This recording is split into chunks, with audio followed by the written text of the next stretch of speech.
도심 지역의 각종 개발 사업은 개발 사업 주체가 국공유지를 많이 확보할수록 전체 사업이 순탄해지는 경우가 많습니다. 그런데 지자체가 국공유지 소유권을 사업체에 제공하는 과정에서 개인의 재산권을 침해했다는 주장이 제기되고 있습니다. 김영호 기자가 보도합니다.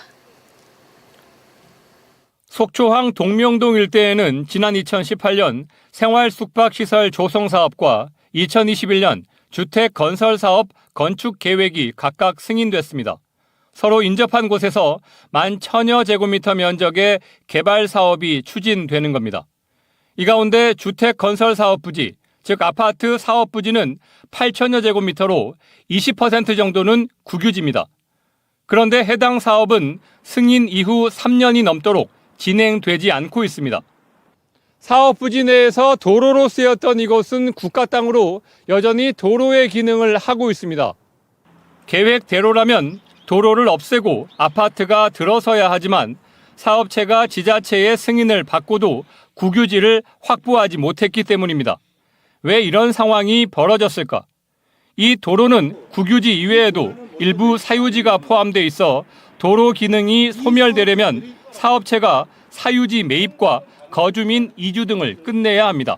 사유지를 동의를 받던가 그 확인서를 받아서 인허가 사업이 들어가야 되고 도로부지 국공유지를 20%에 대한 권한을 먼저 줘버렸다는 게 문제죠.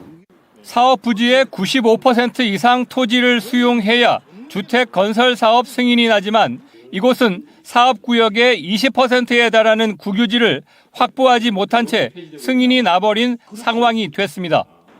속초시는 국유지 관리기관인 한국자산공사에서 매각 검토가 가능하다고 회신을 받았고 도로관리부서에서도 용도 폐기 검토 의견을 받아 인허가를 진행했다고 밝혔습니다.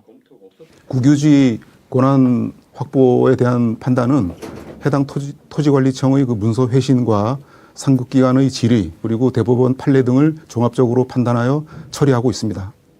통상적으로 국유지는 정부가 아닌 지자체가 이관을 받아 관리합니다.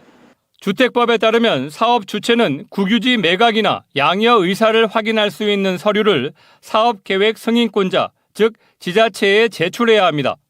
한국자산공사는 국유재산법에 따른 일반적인 검토 의견은 냈지만 해당 국유지에 매각이 가능하다는 회신 문서는 없다고 밝혔습니다. 해당 아파트 사업 부지는 팔리지도 않은 거주민의 토지가 사업체에게 유리하게 분할됐다 토지주 반발로 합병되는 일까지 벌어진 적이 있습니다. 재판 과정에서 사유지 수용을 놓고 사업체가 패소한 데다 국유지 소유권 확보로까지 문제가 번지며 사업 인허가 전반에 대한 불신을 낳고 있습니다. MBC 뉴스 김영호입니다.